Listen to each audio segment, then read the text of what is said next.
শুভেন্দু অধিকারীর আত্মসহায়ক চন্দ্রনাথ রথের হত্যাকাণ্ডে অভিযুক্তরা এখনও অধরা। তাদের খোঁজে তদন্ত শুরু করেছে পুলিশ। ইতিমধ্যেই এলাকার বেশ কিছু সিসি ক্যামেরার ফুটেজ সংগ্রহ করেছেন তদন্তকারীরা। ওই সিসি ক্যামেরার ফুটেজ বিশ্লেষণ করে অভিযুক্তদের খোঁজ চলছে বলে সূত্রের খবর। বৃহস্পতিবার সকালে ঘটনাস্থলে পৌঁছন সিআইডির আধিকারিকেরা, সঙ্গে রাজ্য পুলিশের কর্তারাও রয়েছেন।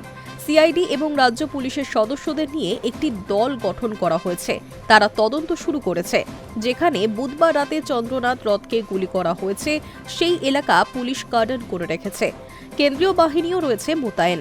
চন্দ্রনাথ যে হাউজিংয়ে থাকতেন, সেখান থেকে যশোর রোড পর্যন্ত পুরো রাস্তাতেই পুলিশ ও বাহিনী মোতায়েন করে রাখা। রাস্তায় যানবাহন চলাচল বন্ধ রেখেছে পুলিশ। লোকজনের যাতায়াতেও বিধিনিষেধ রয়েছে। বারাসাত মেডিকেল কলেজ ইতিমধ্যেই 3 সদস্যের একটি টিম তৈরি করেছে চন্দ্রনাথ রথের দেহ ময়নাতদন্ত করার জন্য। একজন বিভাগীয় প্রধান এবং 2 জন সহকারী অধ্যাপক রয়েছেন 3 সদস্যের টিমে। আর এই ময়নাতদন্ত অত্যন্ত গুরুত্ব দিয়ে দেখছে মেডিকেল কলেজ। প্রয়োজনীয় কাগজপত্র এসে গেলেই দ্রুততার সঙ্গে শুরু করা হবে ময়নাতদন্তের কাজ। ভোররাতে নার্সিংহোম থেকে চন্দ্রনাথের দেহ বারাসাত মেডিকেল কলেজে পাঠানো হয়েছে ময়নাতদন্তের জন্য। চন্দ্রনাথের বাড়ি পূর্ব মেদিনীপুরের চণ্ডীপুরে হলেও তিনি থাকতেন মধ্যম গ্রামের দোহারিয়ার কাছে। জানা যাচ্ছে, যেখানে তিনি থাকতেন সেই ফ্ল্যাটের অদূরেই গুলি করে খুন করা হয়েছে তাকে। বর্তমানে রাজ্য পুলিশ এবং কেন্দ্রীয় আধা সেনাবাহিনী জওয়ানেরা মোতায়েন রয়েছেন বারাসাত হাসপাতাল চত্বরে। ময়নাতদন্তের পর পরিবারের হাতে তুলে দেওয়া হবে চন্দ্রনাথের দেহ। পুলিশের ফরেনসিক বিশেষজ্ঞদের একটি প্রতিনিধি দল বুধবার রাতেই অকুলস্থলে পৌঁছে যায়। যে গাড়িতে চন্দ্রনাথ ছিলেন, সেটি থেকে নমুনা সংগ্রহ করেছেন ফরেনসিকের আধিকারিকেরা।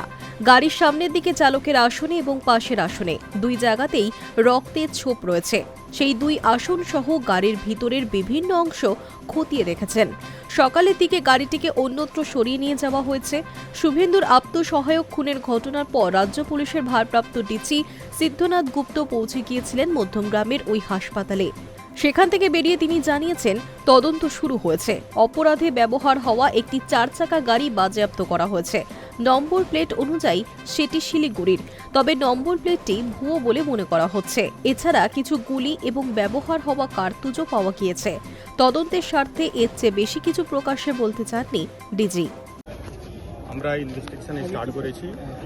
যে গাড়ি ওই ক্রাইম মধ্যে ব্যবহার করা হয়েছে 4 হুইলার, সেটা আমরা সিজ করেছি। আমরা ইনভেস্টিগেশন স্টার্ট করেছি। যে গাড়ি ক্রাইম মধ্যে ব্যবহার হয়েছে সেই গাড়িটা সিজ করা হয়েছে। সেটা দেখে মনে হচ্ছে যে ওই গাড়ির নাম্বার প্লেটটা টেম্পার করা হয়েছে। সেই শিলিগুড়িতে গাড়ি একটা রেজিস্টার্ড, সেইটা নাম্বার প্লেট এখানে ব্যবহার করা হয়েছে, কিন্তু এটা ফেক নাম্বার প্লেট। আমরা যে ফায়ার্ড কার্ট্রিজ আছে কিংবা লাইভ রাউন্ড ওগুলো পেয়েছি।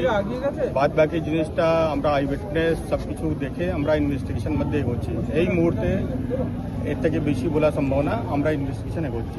চন্দ্রনাথের খুনের কথা ছড়িয়ে পড়তেই হাসপাতালের সামনে উত্তেজনা ছড়ায়। বিজেপির কর্মীরা বিক্ষোভ দেখান গভীর রাতেও।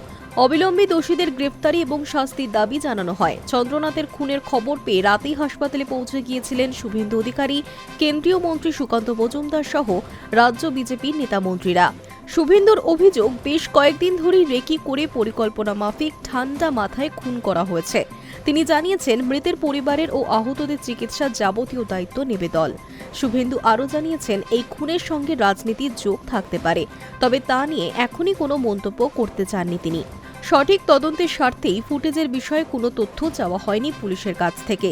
তিনি জানিয়েছেন, তদন্তের জন্য পুলিশের ওপরই ভরসা রাখা হচ্ছে। দোষীরা দ্রুত ধরা পড়বে বলেও আশ্বাস দেওয়া হয়েছে। Hi news network.